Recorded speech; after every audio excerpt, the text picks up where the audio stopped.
گال نیلا پھٹا ہوا تھا، گیلے بال عارض کے ساتھ چپکے ہوئے تھے، ہیزل گرے آنکھیں متواتر گلابی تھیں، چہرے پر گلابیوں کی جگہ نلاہٹ تھی۔ یہ کپڑے پڑے ہیں، انہیں جلدی سے پہنو۔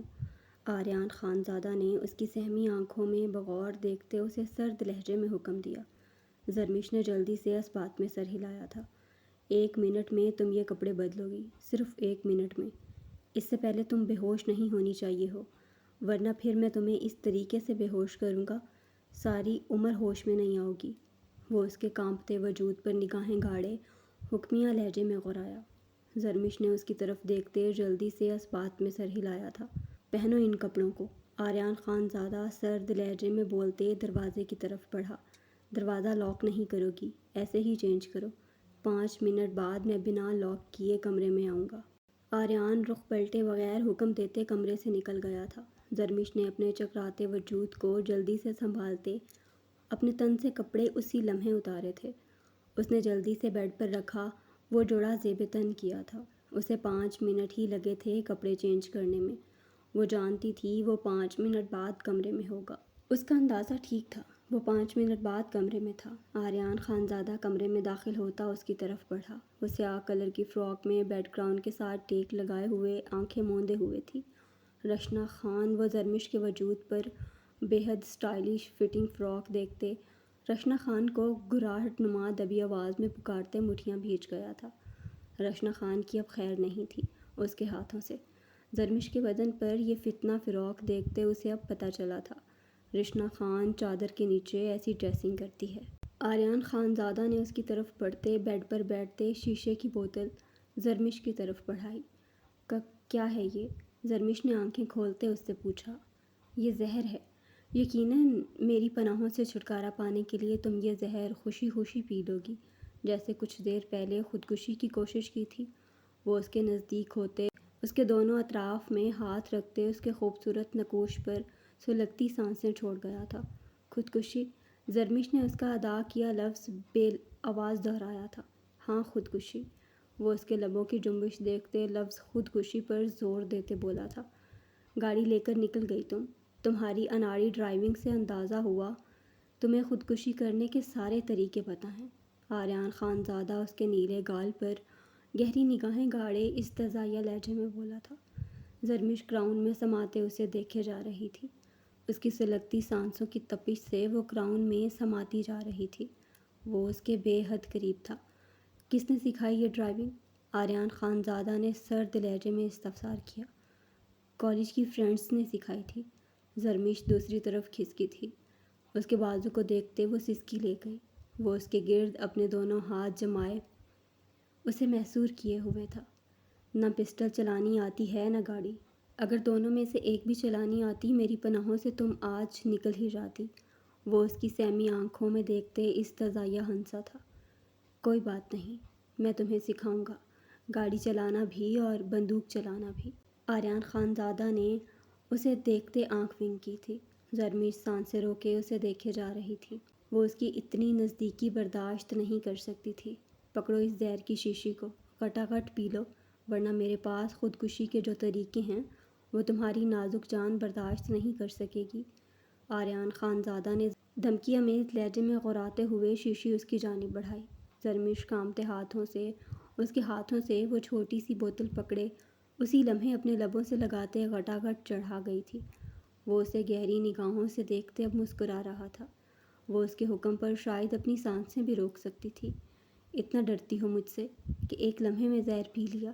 آریان خانزادہ نے اس کے گال پر نگاہیں گاڑے طنزیہ لہجے میں سوال کیا۔ مجھے ہر صورت تمہاری پناہوں سے جانا ہے، چاہے وہ موت ہی کیوں نہ ہو۔ اب تو میں نے یہ زہر کی شیشی پی لی ہے، اب مجھے کوئی ڈر خوف نہیں۔ مرنے سے پہلے بتا دوں، میں جتنا تم سے ڈرتی ہوں اس سے کہیں زیادہ نفرت کرتی ہوں۔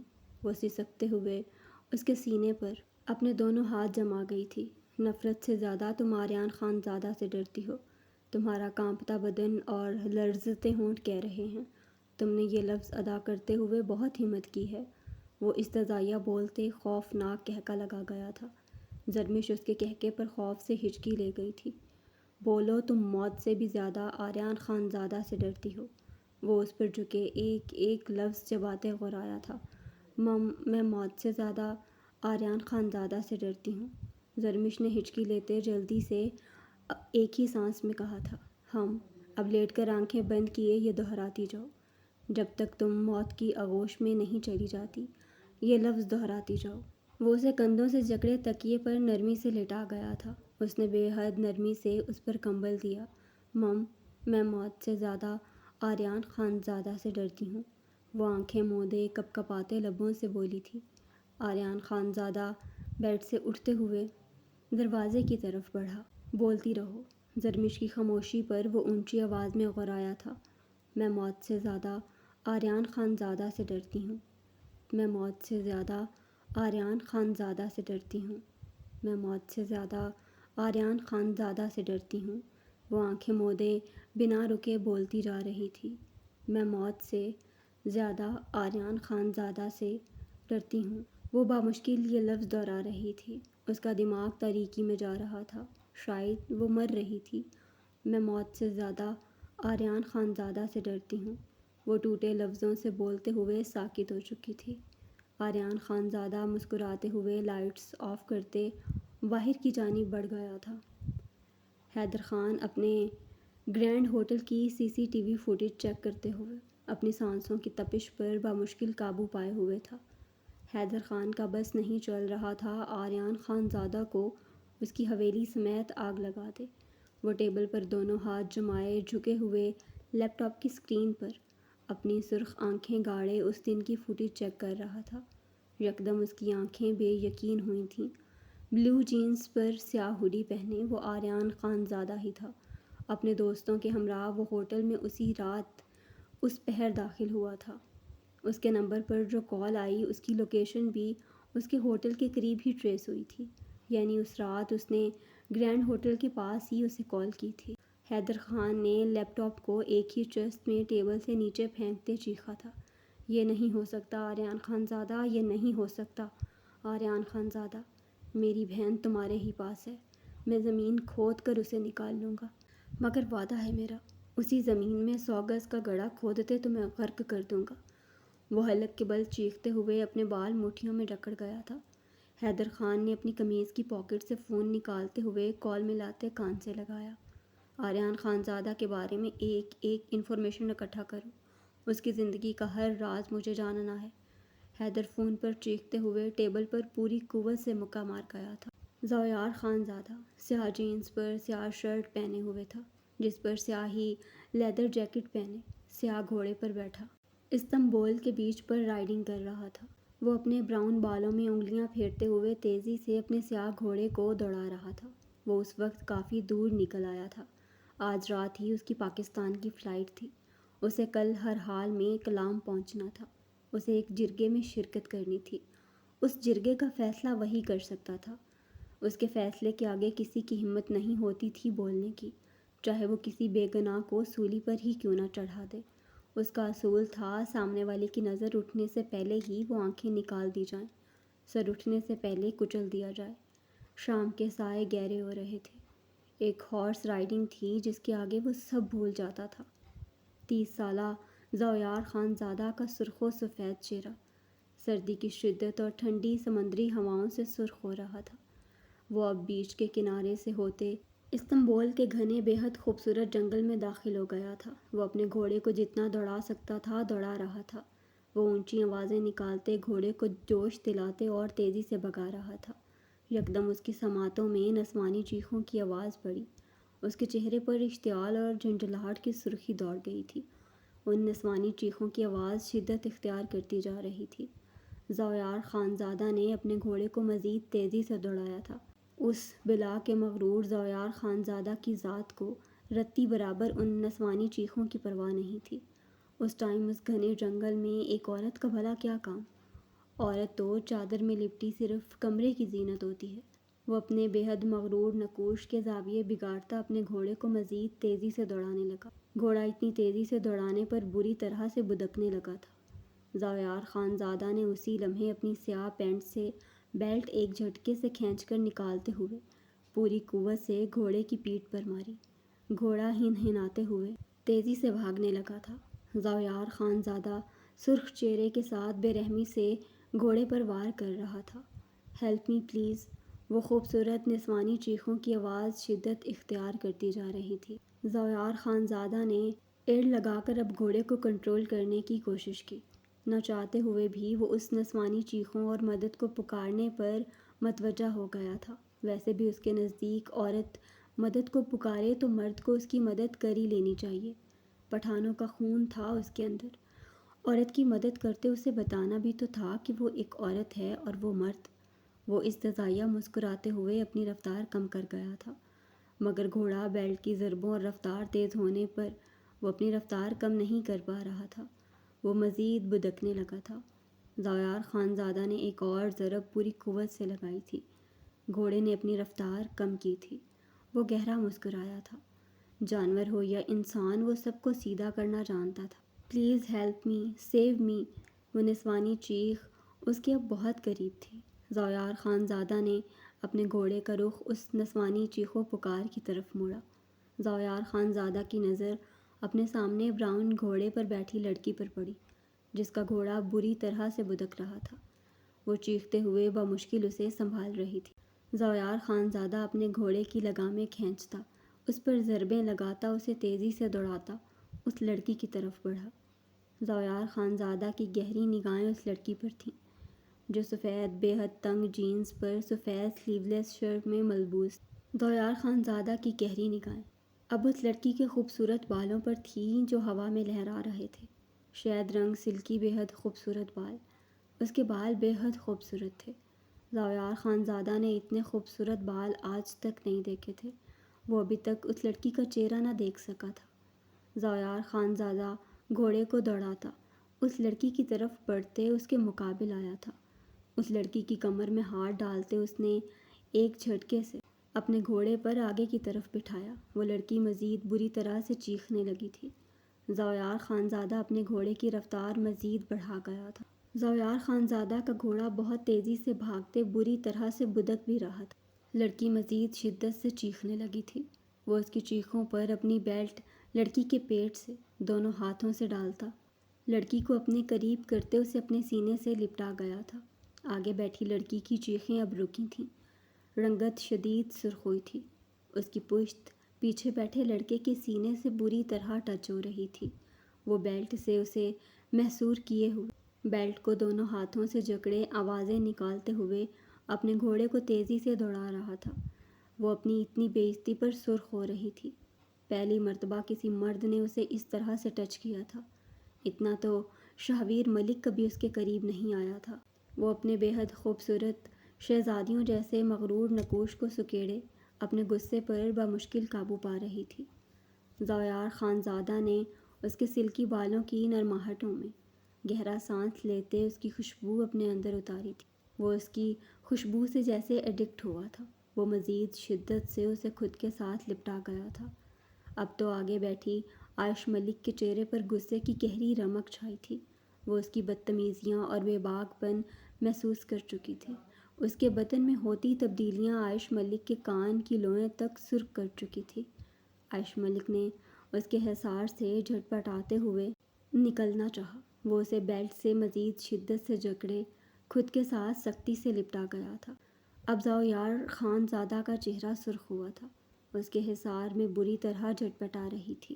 بیٹھی رہو تمیز سے او میڈم، مرد اور گھوڑے میں زیادہ فرق نہیں ہوتا۔ دونوں بدک جائیں تو عورت کے لیے سنبھالنا مشکل ہو جاتا ہے۔ وہ اس کے جھٹپٹاتے بدن پر اب اپنا مضبوط ہاتھ رکھ گیا تھا۔ وہ بڑے دھڑلے سے اس کے پیٹ پر ہاتھ رکھے اسے قریب کیے ہوئے تھا۔ یو بلڈی، وہ اس کے ہاتھ پر اپنا ہاتھ رکھتے اپنے پیٹ سے ہٹاتے حلق کے بل چیخی تھی۔ خبردار، گالی دی، ورنہ اسی جنگل میں بری طرح سے پٹخ دوں گا۔ اس گھوڑے سے پٹخنے پر ہی تمہارے نازک بدن کا سرما بن جائے گا، کیونکہ تم دکھنے میں اور ہاتھ لگانے میں اچھی خاصی نازک لگتی ہو۔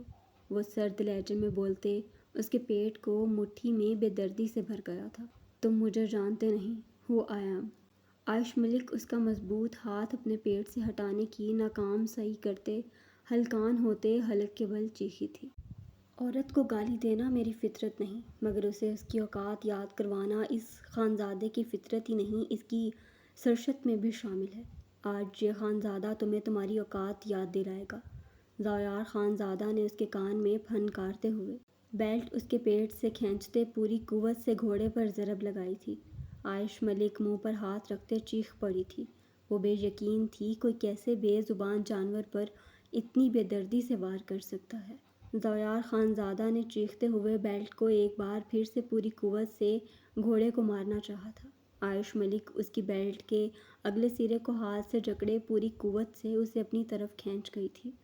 ذویار خانزادہ کا بدن پہلے سے بھی زیادہ شدت سے اس کی پشت سے ٹکرایا تھا۔ گھوڑا بدکتے ہوئے پیچھے کی طرف ہوتے اپنی ٹانگیں اٹھا گیا۔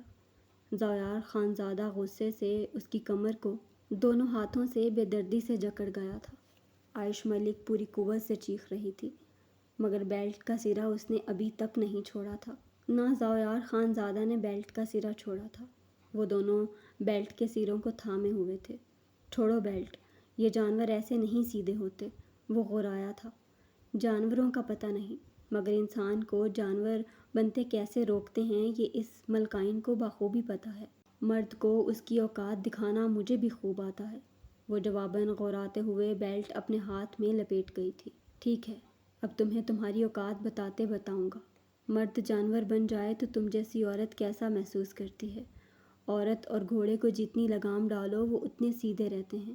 لگتا ہے تمہیں ابھی تک کسی نے لگام نہیں ڈالی۔ آج میں اس گھوڑے اور تمہیں لگام ڈالوں گا۔ وہ غراتے ہوئے گھوڑے کی سپیڈ بڑھا گیا تھا۔ لیٹس سی شیم لیس خان، وہ استزائیہ مسکرائی تھی۔ ذویار خانزادہ طیش کے عالم میں گھوڑے کی سپیڈ بڑھا گیا تھا۔ گھوڑا بدکتے شور کرتے بھاگ رہا تھا۔ ذویار خانزادہ کا وزن جیسے وہ اپنی کمر پر محسوس کر رہی تھی۔ ذویار خانزادہ اونچی آوازیں نکالتے گھوڑے کی لگامیں کھینچتے اسے تیزی سے دوڑا رہا تھا۔ اب ان کا گھوڑا سمندر کے کنارے دوڑ رہا تھا۔ عائش ملک بیلٹ کے سرے کو تھامے اپنے خوف پر قابو پائے ہوئے تھی۔ جھکنا اس نے سیکھا نہیں تھا۔ غلط بات پر وہ کمپرومائز نہیں کرتی تھی، چاہے موت بھی کیوں نہ آ جائے۔ یکدم وہ گھوڑے کو سمندر کے گہرے پانی کی طرف موڑ گیا تھا۔ عائش ملک کا رنگ اب فک ہوا تھا۔ پانی کی چھینٹیں ان دونوں پر اڑ رہی تھیں۔ گھوڑا ابھی سمندر کے کنارے پر دوڑ رہا تھا۔ جیسے ہی ذویار خانزادہ نے اسے گہرے پانی میں اتارا، عائش ملک خوفزدہ ہوتے چیخی تھی، ڈل گئی لگام، تمہیں یہی اوقات ہے عورت کی۔ ڈرتے ہوئے چیخنا، وہ اس کے کان میں جھکے استزائیہ ہنسا تھا۔ چیخ ضرور رہی ہوں مگر بیلٹ ابھی تک میرے ہاتھوں میں ہے۔ تم جیسا بھرپور خان اس نازک عورت کے نازک ہاتھ سے بیلٹ نہیں چھڑوا سکا۔ نہ گھوڑے کو لگام ڈالنا آسان ہے نہ عورت کو۔ گھوڑا بدک جائے تو تمہیں اٹھا کر زمین پر پٹخ دیتا ہے، عورت بدک جائے تو تم جیسے مردوں کو اپنے قدموں کی زینت بنا دیتی ہے۔ عائش ملک استزائیہ مسکراتے ہوئے بیلٹ سختی سے کھینچ گئی تھی۔ وہ کہکا لگا کر ہنستے ہوئے گہرے پانی میں گھوڑے سمیت داخل ہوا تھا۔ دونوں بری طرح بھیگ چکے تھے۔ نارنجی شام کے گہرے سائے وہ دونوں مکمل بھیگ چکے تھے۔ ذویار خانزادہ کی نگاہ اس کی کمر کے سیاہ تل سے ہوتے ہوئے اس کے نازک پردے پر پڑی تھی۔ وہ تل کو گہری نگاہوں سے دیکھتے اپنی بیلٹ کو چھوڑتے اسے پانی میں بے دردی سے دھکا دے گیا تھا۔ عائش ملک چیختے ہوئے گہرے پانی میں گم ہوتی پانی کی سطح پر آئی تھی۔ وہ گھوڑے سمیت پانی کی سطح پر آیا تھا۔ یہ ہے تمہاری اوقات۔ یہ بیلٹ سنبھال کر رکھنا تحفہ ہے میری طرف سے۔ شاید تمہارے گھر کے مردوں کو کبھی اس کی ضرورت پڑ جائے، کیونکہ تم اسی بیلٹ کی ضربوں سے قابو آؤ گی۔ وہ اس کے پانی میں ہاتھ پیر مارتے وجود پر استزائیہ نگاہ ڈالتے اپنے گھوڑے کی لگامیں کھینچتے تیزی سے بھگا کر لے گیا۔ اس کا چہرہ وہ ابھی تک نہیں دیکھ سکا تھا، نہ وہ تمنائی تھا۔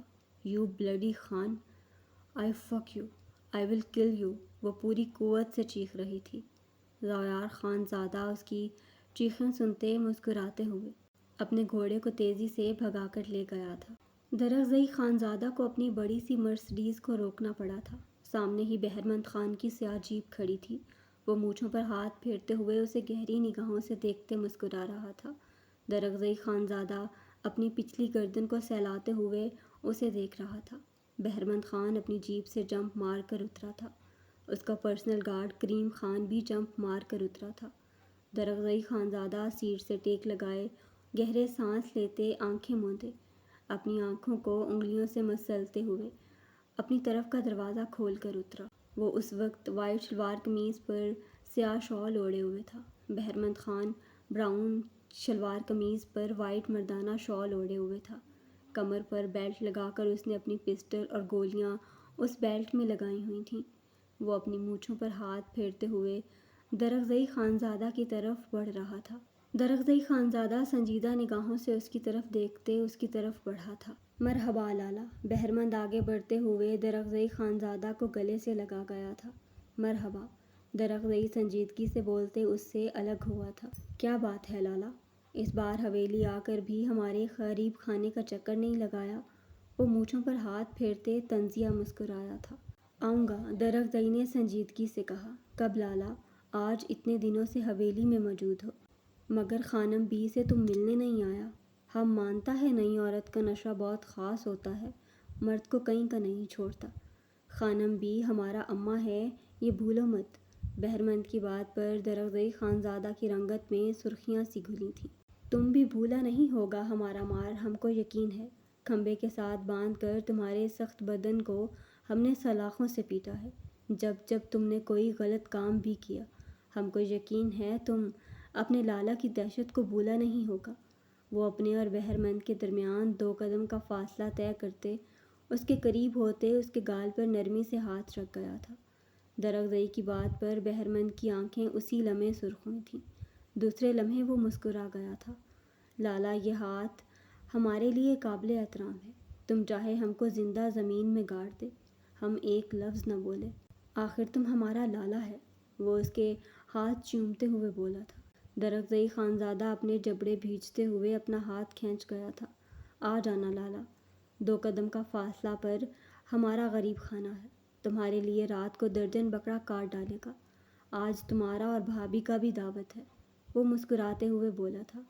گاڑی ہٹاؤ، درغزئی خانزادہ سنجیدگی سے کہتے اپنی گاڑی کی طرف بڑھتے دروازہ کھولتے بیٹھا تھا۔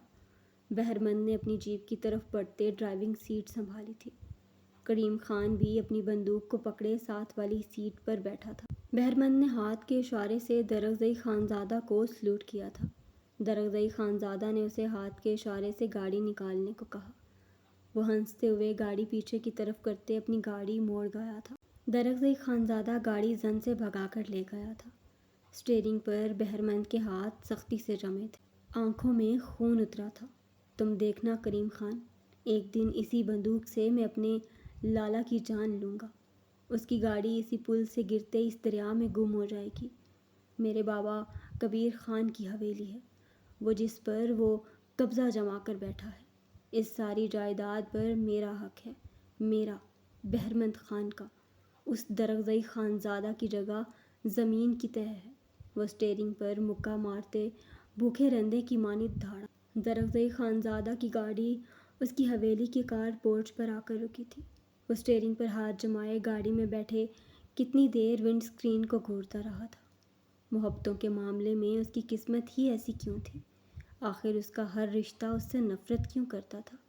وہ سر جھٹکتے ہوئے گاڑی سے اترتے ہوئے اندر کی جانب بڑھا۔ وہ داخلی دروازے سے اندر بڑھا۔ اس کے بھاری قدموں کا رخ عنایا کے کمرے کی طرف تھا۔ وہ لکڑی کا بھاری دروازہ کھول کر اندر داخل ہوا تھا۔ کمرے میں آتش دان جل رہا تھا۔ اس کا بلو شال نما دوپٹہ بیڈ پر پڑا تھا، مگر وہ کہیں نہیں تھی۔ وہ ڈریسنگ روم کی جانب بڑھا، وہ وہاں بھی نہیں تھی۔ وہ اب تیزی سے واش روم کی طرف بڑھا تھا، وہ وہاں بھی نہیں تھی۔ وہ اس کا دوپٹہ پکڑے کمرے سے نکلتا کچن کی طرف بڑھا، وہ وہاں بھی نہیں تھی۔ درغزئی خانزادہ کے گلے میں گلٹی سی ابھر کر معلوم ہوئی تھی۔ وہ تیزی سے اپنے بھاری قدموں سے پچھلے دروازے سے باہر آتے حویلی کے پچھلے حصے کی طرف بڑھنے لگا۔ وہ بھاگتے ہوئے تیزی سے اس راستے کی طرف بڑھنے لگا جہاں بہتا دریا تھا، جس طرف کوئی راستہ باہر نہیں جاتا تھا۔ بہت بڑے پہاڑوں میں اور بڑے بڑے پتھروں میں گھرا وہ دریا تھا، جہاں سے صرف اونچے پہاڑ نظر آتے تھے۔ اس لیے حویلی کے اس طرف گارڈز تعینات نہیں تھے، اس طرف باہر سے کوئی نہیں آ سکتا تھا۔ وہ بھاگتے ہوئے اونچے نیچے پتھروں سے اس طرف بڑھ رہا تھا۔ اس کی جان جیسے لبوں پر سج رہی تھی۔ عنایا اس کے لیے کیا تھی وہ کوئی نہیں جان سکتا تھا، شاید وہ خود بھی نہیں۔ درغزئی خانزادہ کی رنگت اشتعال سے سرخ ہو رہی تھی۔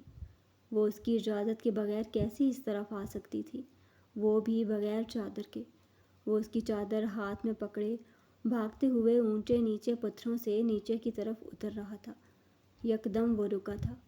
وہ بلو پٹھانی فراک میں ملبوس بہت بڑے پتھر پر بیٹھی ہوئی بہتے دریا کو دیکھ رہی تھی۔ درگزئی خانزادہ اپنے بھڑکتے اعصابوں پر قابو پاتے اس کی طرف بڑھا۔ عنایا درگزئی خانزادہ کو اپنی طرف آتے دیکھتے نروٹھے انداز میں منہ پھیر گئی تھی۔ آنکھوں کے گلابی پن نے شدت اختیار کی تھی۔ وہ اسے یہاں لا کر بھول گیا تھا، اس کی طرف دیکھتا تک نہیں تھا۔ وہ سارا دن حویلی کے کمروں کو دیکھتے غنچہ گل سے باتیں کرتی رہتی تھی۔ آج غنچہ گل بھی صبح سے نہیں آئی تھی۔ وہ گھبراتے ہوئے اس طرف نکل آئی تھی۔ یہ جگہ اسے جتنی پسند آئی تھی اتنی ہی خوفناک سی تھی، مگر وہ تب سے ٹھیٹھ بن کر بیٹھی تھی۔ اسے درگزئی خانزادہ کا انتظار تھا۔ جانتی تھی اسے حویلی میں نہ دیکھ کر وہ پاگل ہو جائے گا۔ وہ دور سے اس کے چہرے پر سرخیاں دیکھ چکی تھی۔ وہ بہت تیزی سے بھاگتے ہوئے اس کی طرف آ رہا تھا۔ وہ حیران ہو رہی تھی وہ کیسے ان پتھروں پر چھلانگیں لگا سکتا تھا۔ پہاڑی خان ہے، کچھ بھی کر سکتا ہے۔ وہ بڑبڑاتے ہوئے اپنے گھٹنوں میں چہرہ دے گئی۔ دل اس پہاڑی خان کے خوف سے اب شدت سے دھڑکنے لگا تھا۔ اس پہاڑی خان سے وہ جتنی محبت کرتی تھی اتنا زیادہ ڈرتی بھی تھی۔ درگزئی خانزادہ نے اس کی طرف بڑھتے اسے بازوؤں سے جکڑے، اس پتھر سے اٹھاتے اسی لمحے نیچے اتارا۔ وہ ایک جھٹکے سے اس کے سینے میں آن سمائی تھی۔ وہ اب ٹھنڈے پانی میں قدم جمائے درگزئی کے سینے میں سمائے کھڑی تھی۔ درگزئی خانزادہ نے اسے ایک جھٹکے سے خود سے علیحدہ کرنا چاہا۔ وہ اس کی کمر کے گرد اپنے بازو حائل کیے، اس کے سینے میں مزید شدت سے سمائی تھی۔ یکدم غصے کی جگہ عنایا پر درگزئی خانزادہ کا خوف سمایا تھا، اس لیے وہ شدت سے اس کے ساتھ لپٹ رہی تھی۔ درگزئی خانزادہ جبڑے بھیجتے ہوئے اس کے گرد اس کی شال اڑاتے اسے نرمی سے خود میں بھیج گیا۔ اس کے دل کی دھڑکنوں میں انتشار وہ محسوس کر چکا تھا۔ اسی کے دل میں ہی تو بج رہی تھی۔ یہاں کیا کر رہی ہو؟ درگزئی خانزادہ نے نامحسوس انداز میں اس کے بالوں پر لب رکھتے ہوئے سرد لہجے میں پوچھا۔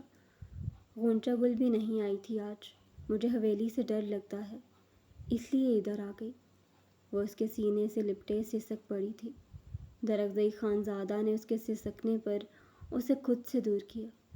وہ نظریں جھکائے اپنے گال بے دردی سے مسلتے بری طرح سے رو رہی تھی۔ چلو ادھر سے۔ درگزئی خانزادہ اس کی کلائی نرمی سے جکڑے آگے بڑھا۔ وہ اس کے نرم حصار میں اس کی چوڑی پشت کو بھیگی نگاہوں سے دیکھتے آگے بڑھ رہی تھی۔ وہ بڑے پتھر اوپر نیچے راستوں سے گزرتے آگے بڑھ رہا تھا۔ عنایا چیختے ہوئے بری طرح لڑکھڑائی تھی۔ درگزئی خانزادہ نے مڑتے ہوئے اسے دیکھا۔ ان پتھروں پر چلنا اس کے لیے آسان نہیں تھا۔ وہ اسی لمحے اسے اپنی مضبوط باہوں میں اٹھا گیا تھا۔ عنایا درگزئی کی شال مٹھیوں میں جکڑ گئی تھی۔ وہ اسے ایک نظر دیکھتا اونچے نیچے پتھروں پر آگے بڑھنے لگا۔ عنایا گہری نگاہیں اس کے پرکشش نقوش پر گاڑے ہوئے تھی۔